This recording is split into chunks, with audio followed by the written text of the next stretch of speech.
Hey everyone, welcome or welcome back to the Missy Money channel. I'm Missy and I'm a mom of three and the owner of Missy Money, a small business that specializes in minimalist and aesthetic cash stuffing essentials to help inspire and motivate you on your personal finance journey. Today we are going to be cash stuffing my second paycheck of August, including variable expenses, sinking funds, and savings challenges. Stay tuned.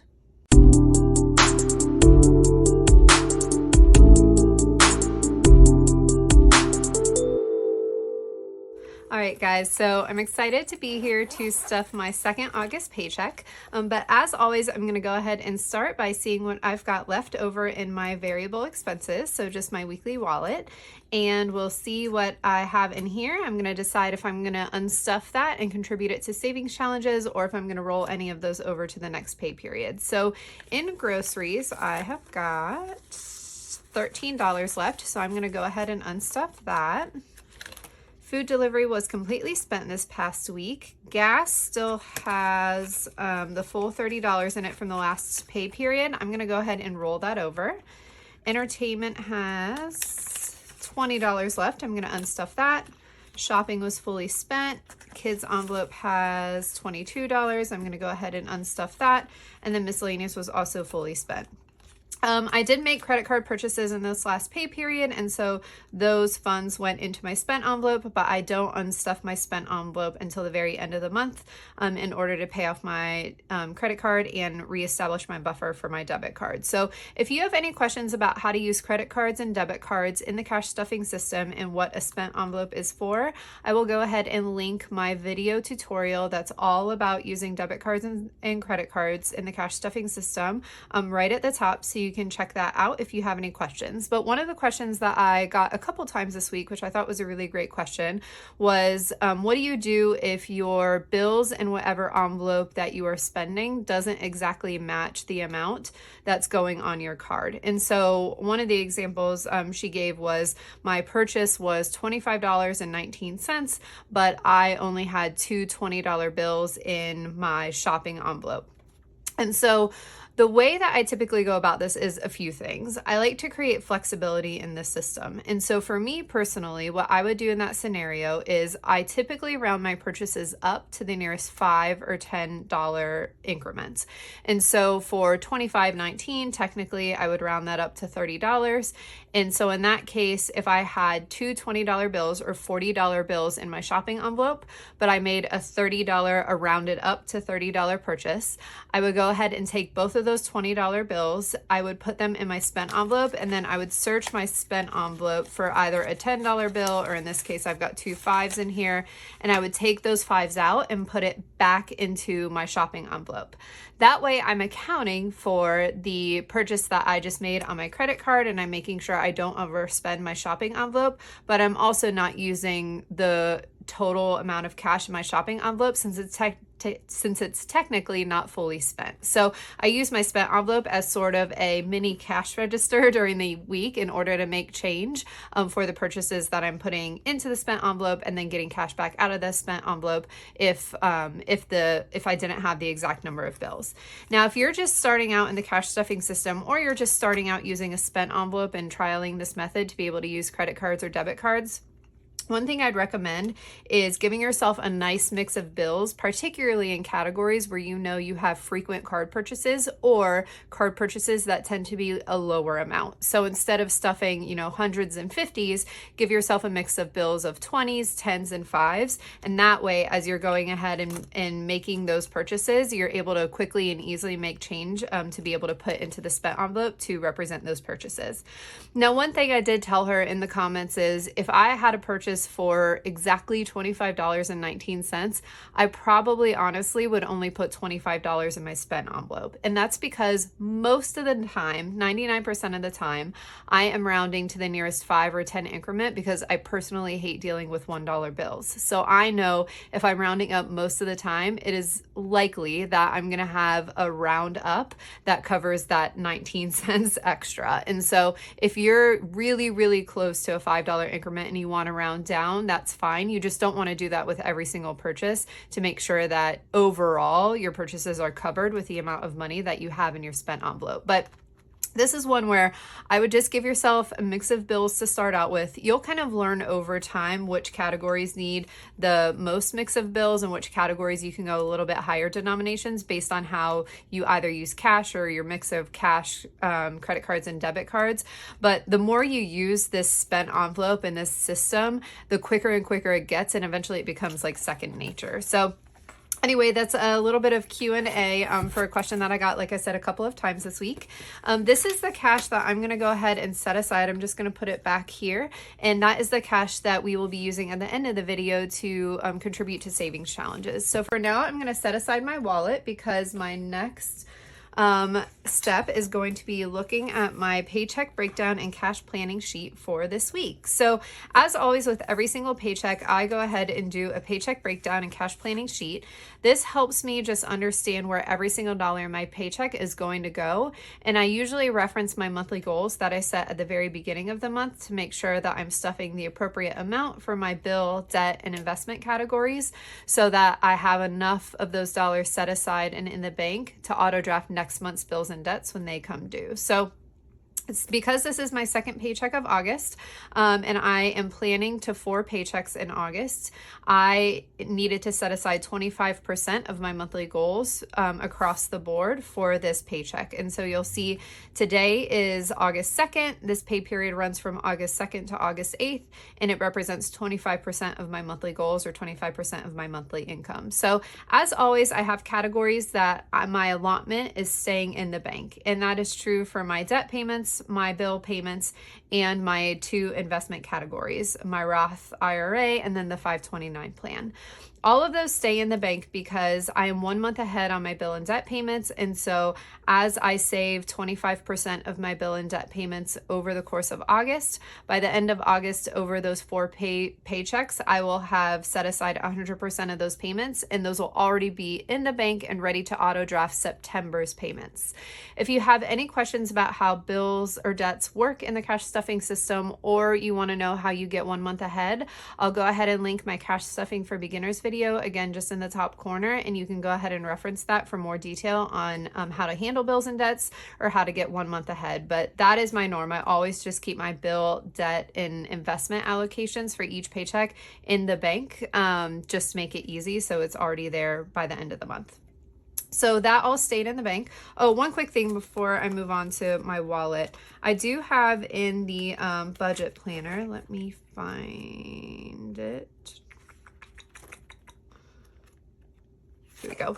I do, even though all of my bills and debts are set up for auto drafting, I do just like having a double check of when those come out of my bank account, just marking them off somewhere. And so within my budget planner, there is a due date tracking section, and I will use that once those bills and debts get auto drafted. I will use that just to mark that they came out of the bank and the total in my bank is reflecting what I expected it to reflect after that bill. And so you'll see mortgage and childcare for me gets auto drafted on the 1st of every month because that was yesterday. I already saw that come out of the bank, so I marked those off for August, but my utilities, internet, cell phone aren't coming due until later in the month, so once those auto draft out for August, I will go ahead and fill those in. My car loan, I just have marked off because I completely paid that off, so I don't have any more payments for the rest of the year. And then my student loan doesn't come due until the 15th, so that's not quite marked off yet. And then you'll see just kind of the same thing for my subscriptions and memberships. And so this just due date tracking is available as a separate insert, or if you buy the full budget planner, either the inserts or the inserts with the binder, you will get this due date tracking insert as part of that complete budget planner set. So that's how I track bills and debts. For my wallet, I will be cash stuffing my normal amount for my variable expenses. So things like grocery, food delivery, gas, these are things that I know I'm going to need to touch at least once a week, likely multiple times over the course of the week. So I'll be doing my normal cash stuffing for variable expenses. And then I'll also be doing my normal cash stuffing for my sinking funds in my sinking fund binder. The one thing that is a little bit different this week, I mentioned last week that normally I do not plan for my savings challenge contributions, and I just use my leftover cash in my variable expenses, so what's left over in my wallet, as my primary source of contributions for savings challenges. Because I'm getting a little higher up in my 52-week challenge, meaning that every week now I need to start saving a little bit more than when I first started the challenge, I'm going to start planning for my contribution to the 52-week challenge. I also started doing that this week because frankly, we had a higher spend week, so I didn't have as many leftover funds or rollover funds.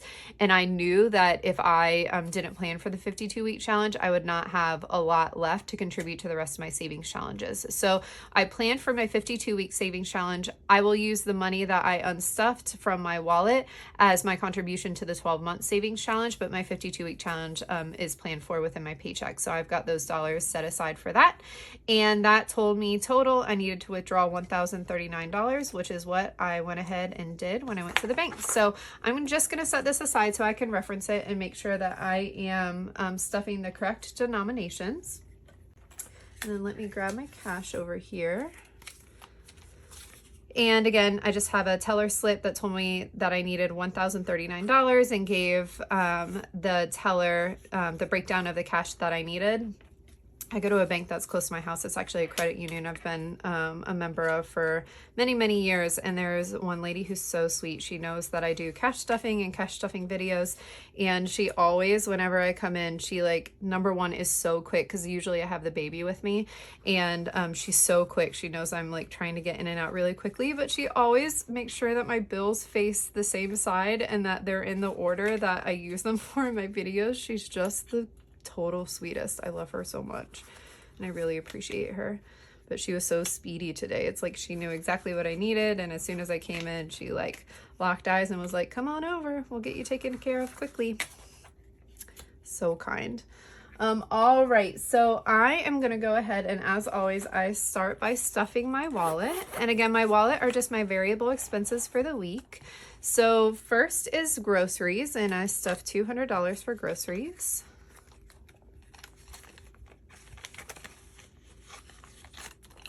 Next is food delivery, and I'm gonna stuff $150 for food delivery.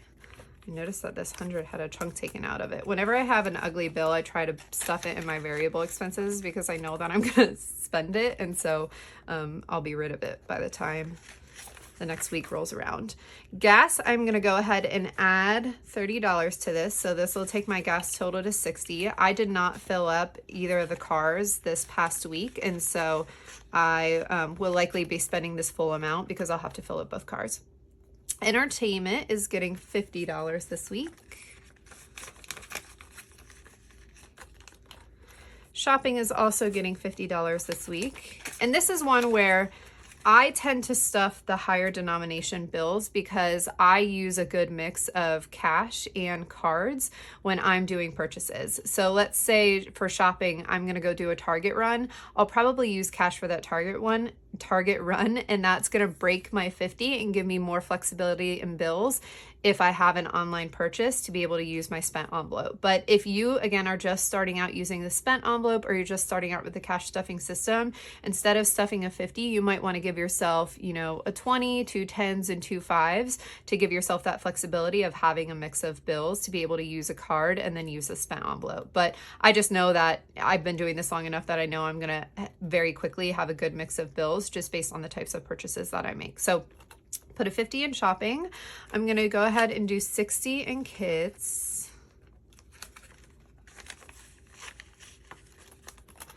Miscellaneous is also gonna get 50. And then again, I'm not gonna touch spent until the very end of the month. And that is it for my weekly wallet. So next, I'm gonna go ahead and get my sinking fund binder. And then I will start stuffing for my sinking funds. And so I mentioned this last week, vacation, my contribution is on pause. This week I am getting everything in for my new product drop. So I am going to be filming a lot of videos that talk about the new products, that use the new products, and actually give myself a little bit of a new setup that leverages some of the new things that are coming into the shop. So really, really excited to finally be able to announce that. My goal is to film that video this week and then post it on Saturday. So this video, I'm filming it on Friday the 2nd. I will post it on Sunday the 4th. And then the Saturday, gosh, what would that be? Saturday the 10th, I think it would be, is when I will post a video kind of showing all the new products, or that's my goal. So I'm saying that out loud, so hopefully that holds me to it and I'm able to stick to it. Health and Medical is getting 25. So Health and Medical now has 20, 40, 60, 80, 100, 20, 40, 60, 65, 70, 75, 80, 85, 90, 95. 195 in Health and Medical. I don't know if you all have been watching the Olympics, but there's this kid that became a viral like internet sensation. He's on the men's gymnastics team. His name is Steven. And he is a pommel horse expert. So he specializes only in pommel horse. That's like the only reason he's on the team, is to just give them a really big score. And so for the whole men's team event, he was just like waiting on the sidelines like a little sleeper agent with his hood up and his glasses on, kind of in the zone, preparing. I mean, he was cheering for his teammates. It was actually really sweet. They just seemed like a really tight-knit group. And all his incredible teammates were putting up like great scores to keep them in the hunt. And men's gymnastics has been out of the medal hunt for a long time, like many years. And so Steven, at like the very end, very last event is pommel horse. He's the very last one to go. He like whips off his glasses, goes and does the event, scores huge, and puts the team in the position to be able to bring home a bronze medal, which was like the coolest story. The reason I'm telling you this story is because he had an interview afterwards, and he talked about that he has an eye condition, an esotropia eye condition, which is, my son has a really rare form of esotropia. He's had multiple surgeries for it. And my son's eyesight is actually fine, and his esotropia has been treated through these surgeries. But Steven was talking about how his eyesight is actually really, not only does he have the esotropia condition, but his eyesight is actually really bad as well. So when he does the event, he can't see really well. He just like does it by the feel of his hands and like the rhythm and what he's used to of feeling the pommel horse. Which I just thought was so cool and so inspiring. And it just, I think that his story resonated with so many different people for so many different reasons. But I just looked at him and I'm like, oh my gosh, that's incredible. And just having the experience with my son having the same eye condition, I was like, oh my gosh, I'm just a huge fan of this guy now. I want him to do really well. So anyway, that was a cool story to come out of the Olympics if anybody's been watching the Olympics. All right, insurance premiums. Insurance premiums is getting, this is a good question. I think it's getting 20, but let me check. Yeah, $20 today. So insurance premiums now has 20, 40, 60, 80, 90, 100, 110, 120, 130, 140, 150, 155, 160, 165, 170, 175, 180, 185. All right, home maintenance. Home maintenance is empty again. So home maintenance this week is getting $40, and I had to clear out home maintenance, and unfortunately did have to dip pretty significantly into our emergency fund again. So a couple weeks ago, I think I told you all that our AC went out. It was just clogged, so it was a relatively easy fix, a pretty expensive fix for the amount of time it took, but a relatively easy fix. Unfortunately, we needed to get a new washer dryer. So I gave the baby a bath. We put the two big kids in the bath and we're giving them a bath. And I had the baby on my hip. I had just changed her into her jammies, like was checking on the big kids. So was my husband checking on the big kids. And I moved a load of our laundry from the washer into the dryer, set the dryer, and just kind of walked away. I like peeked in, was laughing with the big kids. And I turn around, our laundry room is right across from the kids' bathroom. And I turn around and I look, and the dryer door is like, the door of the dryer is slowly creeping open, but the tumbler of the dryer is still going. Like the dryer's still on. And it took me a minute because it's just like when you open the dryer door, the dryer stops. And so because that's not what was happening, it like took a second to register what I was looking at. It was like something out of like, I don't know, The Shining or something. And I'm like, and so I like called Dan and I'm like, Dan, the dryer's acting weird. And he runs over, and as soon as he comes over, we both see smoke start like billowing out of the dryer. So he runs in, I run and grab a fire extinguisher. At this point, we're both thinking like there's a fire in the wall with the lint. And so he unplugs it, opens the window, like we have the fire extinguisher, and very quickly we realize, luckily, it wasn't in the wall and it wasn't lint, but it was an electrical fire within the dryer unit. And so I don't know how many of you, I know I'm super guilty of this, but we always like set the dryer and go to sleep, or set the dryer and leave the house, or set the dryer and just aren't paying attention. But I will never ever do that again, because it was so scary how quickly it happened. And had we not been right there and like it been there for a couple more minutes, I like shudder to think what that could have looked like, because that wall is a common wall with like the baby's room, and I don't know, it freaked me out. So anyway, we got the units replaced, we got a new washer dryer, and thankfully everything's working okay. But let this be, hopefully you all learn from my lesson, do not set your dryer when you're not paying attention, when you're sleeping, or when you leave the house. Please stay safe, because it was really scary. I know my mom used to tell me that all the time, like, don't set the dryer and leave. And I'm like, yeah, okay, Mom. Like, but it's totally real. So anyway, stay safe out there, friends.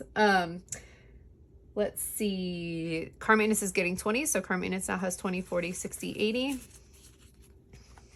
So anyway, I took what I could out of home maintenance, but there wasn't a lot in there because of the AC unit. And so, so I took what I could, and then we had to dip into savings. But that's what an emergency fund is for. So that's what we used. And I'll open back up a sinking fund for my emergency fund in the next monthly planning cycle, and I'll start building that back up. So that's what it's there for. Holidays is getting its usual, oh no, I was wrong. Holidays is getting 50 this week.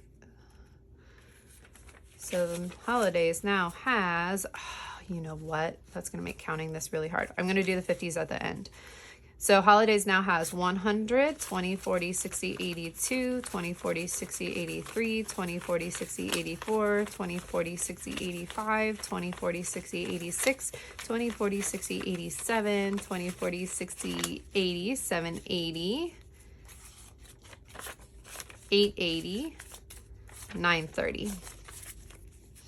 I hate counting on like the 50 increments, so 10, 30, 50, 70, 90. I just don't feel like I'm as fast at it as 20, 40, 60, 80.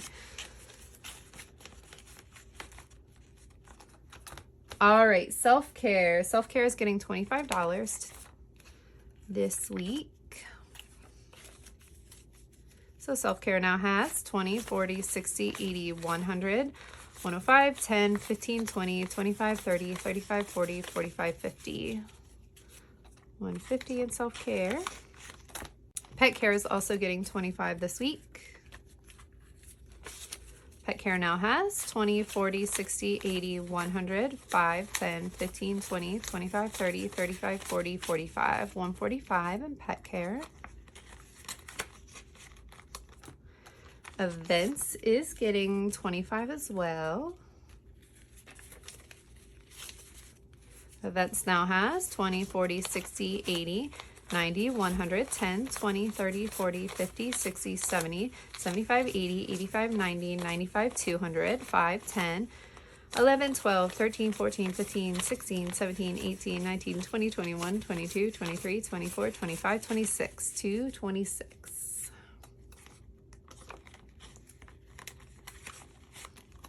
All right, donations. Donations is getting $20. So donations now has 20, 40, 60, 80, 120. Clothing is getting $50. So clothing now has 50, 150, 200, 20, 40, 45, 50, 55. And I will definitely be dipping into that for some new shoes for the kiddos. Their feet grow so fast. It is incredible. Kids Activities is getting $60. So Kids Activities now has 50, 100, 110, 120, 130, 135. I feel like every month I'm talking about, hey, I'm dipping into clothes to get the kids some shoes, but it's like literally on that cadence. Gifts is getting $40. Gifts now has 20, 40, 60, 80, 100, 20, 40, 60, 80, 200. My sister's birthday is this Saturday, so We'll get her flowers and a treat probably and drop it off. And then school is getting $18, which should be the rest of it, except for what will be left for the 52-week challenge. So let's see, 18, and that will be right. All right, so school now has 10, 15, 20, 21, 22, 23, 24, 25, 26, 27 in school. And this binder is getting super full. This binder can actually hold a lot. That's one of the things I like about the snap binders for sinking funds, is you can see some of these envelopes have a ton of bills. I only like to keep 10 to 15 bills in there, but right now some of them have a ton of bills, and even then I'm still able to close it. And honestly, I didn't even have to like I can close it. There's still a lot of room in there. So it's one of the reasons I like using the snap binders for sinking funds and the zipper for my wallet. So that is it for my sinking funds. Next, we will move into savings challenges. So as always, the first savings challenge that I contribute to is the 52-week savings challenge. The 52-week savings challenge is a really simple challenge. It's a really great one for beginners because the idea of the challenge is that you're going to save the amount of cash for the week that you're in. So I am in week 31 of this challenge. So I'm going to go ahead and go find envelope number 31. And remember, in my paycheck planning, this week I actually did plan for the 52-week challenge. So I know in my funds that I got out of the bank, I had exactly $31 planned for to be able to put in envelope number 31. So I will go ahead and do that. And then I'm going to mark that off on my tracker.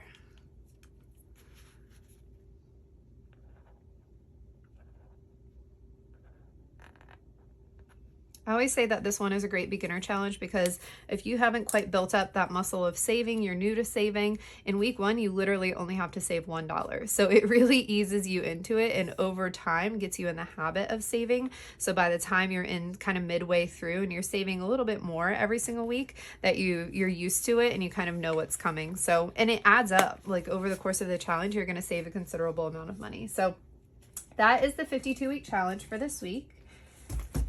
The last challenge I'm going to contribute is to my 12-month savings challenge. And so I'm going to flip here. I always like flipping through just to see how much I've accomplished so far. So August, we are currently in the August challenge. And so far I filled 11 symbols on my August challenge, and for me each symbol for each challenge is worth $5. So let's see what I've got here. I've got 20. Let's organize it first. All right, so I've got 20, 40, 45, 50, 51, 52, 53, 54, $55 to contribute this month, which is another 11 symbols. So I will go ahead and fill that in.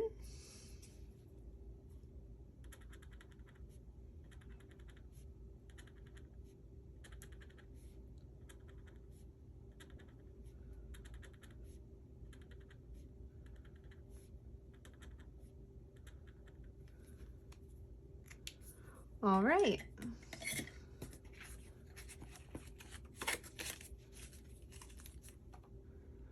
So that is my second contribution to the August Savings Challenge. And that is it for savings challenges this week. So as always, I just want to take a moment to thank you for watching. Thank you for engaging by either liking this video, commenting, asking questions, subscribing if you're a subscriber. Thank you so much for coming back and continuing to follow along on my personal finance journey. If you are on your own personal finance journey, as always, I wish you a simple budget, a calm mind, and a happy life. Thanks so much.